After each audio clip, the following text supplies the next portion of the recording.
warahmatullahi wabarakatuh. Perkenalkan, nama saya Rahman Rofadila dengan NIM 2020-31230 dari jurusan S1 Teknik Informatika, kelas Mesin Learning F, Institut Teknologi PLN Jakarta. Di sini saya akan memperbaiki nilai ujian tengah semester saya dengan membuat dataset regresi dan decision tree. Yang pertama yaitu saya akan menjelaskan tentang regresi. Nah, di sintak pertama itu ada import pandas ASPD, import numpy ASNP, dan from matplotlib, import pyplot ASPLT. Nah, untuk import pandas ASPD itu dia berfungsi untuk membaca tabel. Di sini saya menggunakan dataset dari KC Host Data. Yang kedua yaitu ada import numpy. Nah, import numpy ini berfungsi untuk membaca objek kelas, array, dan multidimensi. Sedangkan from matplotlib import pyplot ASPLT itu berfungsi untuk melakukan library visualisasi data seperti plot grafik untuk suatu sumbu atau lebih. Lalu di sini ada dataset pdrit CSV, KC Host Data CSV. Nah, di sini pdrit ini adalah pandas untuk meread dataset yang sudah kita masukkan ke dalam file di Google Colab. Seperti ini. Jadi kalau misalnya sudah dimasukkan, maka dataset tersebut akan terbaca. Lalu untuk menampilkan atau memprint dataset tersebut menggunakan codingan dataset. Nah, seperti ini dataset dari KC Host Data. Setelah itu, di sini kita ingin mengetahui informasi baik dari kolom datasetnya, baik dari tipe-tipe dari datasetnya. Tipenya ini ada integer, ada yang float. Kita menggunakan dataset info. Setelah itu, selanjutnya dataset core. Nah, dataset core ini untuk membuat tampilan dari dataset ini terlihat lebih rapi. Jadi dataset tersebut akan lebih rapi jika kita memasukkan dataset core. Setelah itu dataset describe ini untuk mendeskripsikan dari dataset tersebut secara detail. Lalu di sini kita ingin melihat atau menentukan perbandingan apa saja dari dataset tersebut. Nah, dari dataset tersebut, dari teks KC Host Data itu kita disuruh membandingkan harga rumah dari dataset tersebut. Nah, di sini saya menggunakan dua variabel dua data dari SKFT Living sama data price. Di sini saya akan membandingkan SKFT Living-nya dan price dari host data tersebut.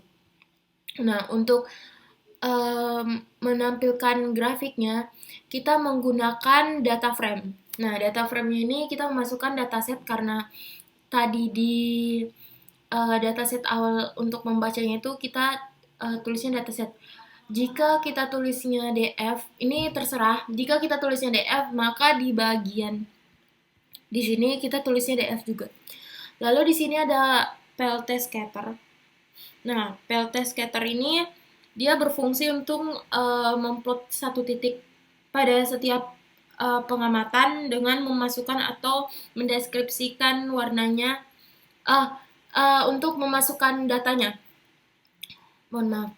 Jadi di sini saya memasukkan data X dan data Y. Nah, data X-nya itu SKFT Living dan data Y-nya itu data price. Di sini saya membandingkan dua data dari dataset tersebut. Nah, selanjutnya di sini ada PLTX label. Nah, PLTX label itu dia berfungsi untuk mencetak label di sumbu X.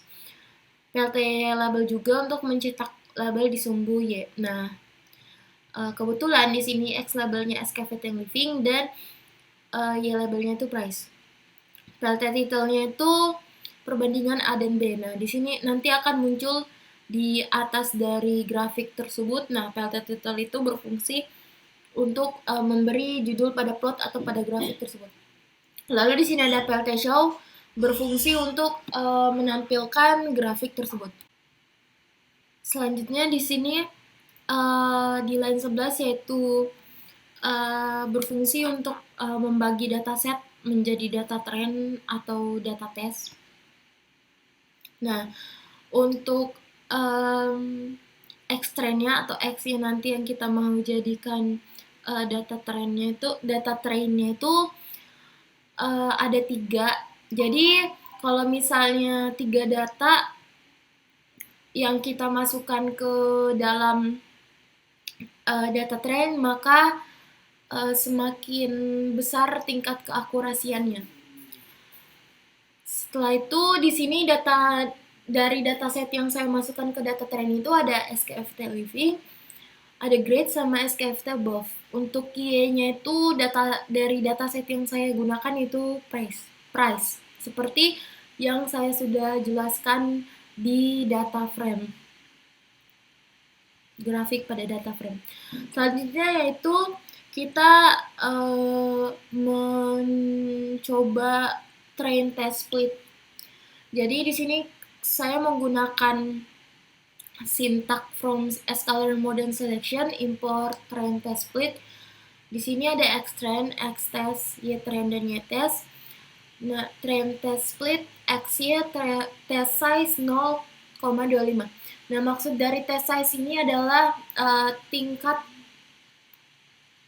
keakurasiannya atau tingkat ukuran keakurasian dari tes tersebut. Selanjutnya di sini ada di line 13 ada fungsi untuk mencetak data train sama data testnya. Ini adalah outputnya. Lalu di sini ada training process. Di sini saya menggunakan, karena kita regresi, berarti saya menggunakan fungsi regresi linear dengan fungsi from scalar linear model import linear regression, model linear regression, model fit, xtrain, dan ytrain. Nah, ini jika codingannya atau fungsinya ini sudah benar, maka outputnya akan mengeluarkan linear regression. Selanjutnya di sini ada print intercept, model intercept. Nah, di sini berfungsi untuk mengetes proses agar bisa diprediksi dengan menggunakan xtrain dan ytrain. Setelah itu di print menggunakan fungsi print model curve ditambah model intercept dikali 100. Nah, ini adalah intercept dan swapnya. Lalu setelah itu ypredict sama dengan model predict xtest.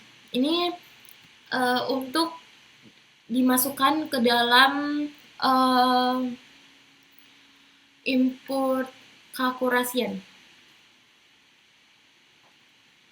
Setelah itu kita mencari tahu keakurasian dari dataset tersebut dengan menggunakan from scalar matrix import R2 score. Nah, di sini fungsi ini berfungsi untuk mengecek akurasi data menggunakan scalar matrix dan datanya di print menggunakan print akurasi. Nah, hasilnya yaitu 0,53. Jadi 0,53 ini adalah 53% tingkat keakurasian. Itu saja materi tentang regresi linear. Selanjutnya saya akan menjelaskan tentang decision tree, di mana datasetnya kita menggunakan hard disease. Dan sebelum masuk ke dalam codingannya atau sintaknya, kita harus mengupload dataset tersebut di dalam Google Colab. Nah, kalau sudah mengupload dataset tersebut, hal yang pertama kita lakukan yaitu kita mengimpor library dari decision tree ini. Nah, yang pertama itu ada import pandas ASPD. Dia berfungsi untuk membaca tabel pada dataset yang sudah kita upload, di mana dataset yang kita upload itu hard disk. Selanjutnya yaitu ada import numpy as np. Dia berfungsi untuk membaca objek kelas array atau menampilkan array. Lalu ada import matplotlib as plt. Itu berfungsi untuk melakukan library visualisasi data seperti menampilkan gambar plot, grafik, chart, atau tree. Nah, berhubung kita decision tree, mungkin kita akan menampilkan gambar tree. Setelah itu ada di sintak kedua ini ada fungsi yang untuk membaca dataset tersebut dengan menggunakan pd pandas read.csv. Nah, lalu kita masukkan nama dataset tersebut. Lalu di sini ada df. Df ini berfungsi untuk menampilkan data dari dataset tersebut. Nah, df ini bisa berubah-ubah sesuai keinginan kita atau sesuai data sesuai keinginan kita. Nah, jika saya ubah seperti ini, maka di bawahnya itu juga harus seperti ini. Jadi dia harus mengikuti. Nah, setelah itu selanjutnya, setelah kita mengklik df atau mencet menekan, akan muncul data dari dataset tersebut, di mana dataset tersebut ini berbentuk kategorikal. Setelah itu, untuk mengetahui data-data dari dataset tersebut, kita menggunakan fungsi dfinfo. Nah, di sini akan kelihatan semua ini objek dan float dari hard disk sampai skin cancer. Nah, setelah itu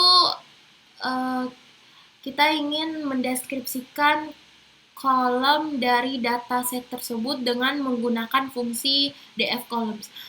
Nah, df ini bisa berubah-ubah seperti di ini, kita ngikutinnya dari sini. Nah, setelah itu kita melihat kalau kolom-kolom dari dataset tersebut itu ada dari hard disk, BMI, smoking, dan lain sebagainya. Dan untuk tipenya itu objek atau kategorikal. Nah, di sini data-data yang konsisten seperti hard disk, smoking, alcohol drinking yang mempunyai pilihan, itu kita ingin mengubahnya jadi numerik. Nah, itu yang kita ingin memprediksinya dengan menggunakan decision tree.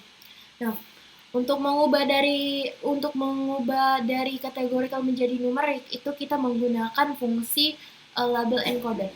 Nah, kita lihat bahwa data-data yang konsisten itu seperti hard disk ini, dia ciri-cirinya mempunyai pilihan yang konsisten juga. Contohnya seperti yes no atau female male dari sex, atau dari white, Hispanic, black, and other, atau very good, fair, then good. Dan data yang tidak konsisten itu seperti di BMI, seperti di egg kategori, lalu di cuma dua, yaitu BMI sama egg kategori. Nah, setelah itu kita memasukkan fungsi for. Nah, setelah itu kita print df unique. Sini terlihat bahwa data-data yang konsisten dan yang tidak konsisten. Setelah itu dia merubahnya sesuai dengan fungsi dari label encoder ini. Setelah itu kita kalau sudah dirubah dari kategorikal menjadi numerik, kita menampilkan dengan menggunakan sintak df. Ya, jadinya 01011012 seperti itu. Setelah itu kita menghapus hard disease dengan menggunakan df drop hard disease axis 1. Untuk yang itu df hard disease. Setelah itu kita test split, di mana sama seperti di regresi tadi menggunakan from scalar model selection, import train test split, test size-nya juga 0,25. Setelah itu kita masuk ke data decision tree classifier. Nah, di sini menggunakan fungsi from scalar tree, import decision tree classifier. Model tree-nya decision tree classifier, lalu model tree fit-nya extract dan getRed. Jika fungsi tersebut ini sudah benar, maka output-nya akan muncul decision tree classifier. Lalu selanjutnya di line 10 itu ada menentukan keakurasian skor dari dataset tersebut dengan menggunakan from scalar matrix, import accuracy score, dan confusion matrix. Nah, di sini kita memprediksi tree dari Y. Lalu kita di sini mencetak atau memprint akurasi dari data train dan data testnya. Data testnya saja. Di sini keakurasiannya itu 0,86 sekian, di mana ini 86% tingkat keakurasian. Itu saja materi yang bisa saya bahas kali ini. Lebih dan kurangnya mohon dimaafkan. Saya akhiri. Wabillahi taufiq wal hidayah. Wassalamualaikum warahmatullahi wabarakatuh.